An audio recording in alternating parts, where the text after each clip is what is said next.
This is the review and install of a 3-foot LED Batten light that I got off eBay. Comes with 2 mounting clips, bag with screws and drywall mounts.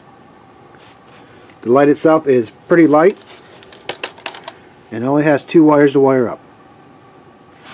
I'm going to use it to replace this kitchen light. We leave this light on 24/7, so this will give us hopefully a good cost savings. This is a before shot of the light. It is a 2-foot fluorescent tube. And tomorrow I will do the install.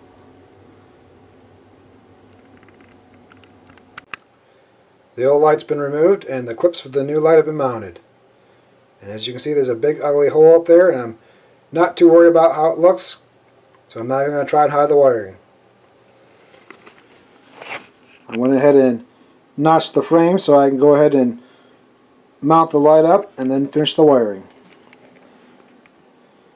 I extended the wires the length I needed, and I could not find in the directions or online what wires are what, but when I looked on Amazon for a similar light, it said that the brown was the hot and the blue was the neutral, so we'll give that a shot and see if that works.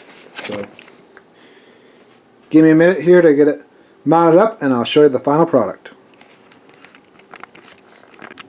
As promised, here it is, all done. You can be the judge for yourself, but for me here in person it is definitely brighter. 2-foot fluorescent tube, so more light, less cost. It's definitely good in my book. Give you a quick close-up of the wiring.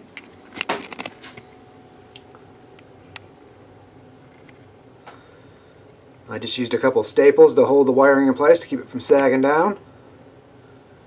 And thanks for watching. Hope this helps. Peace out.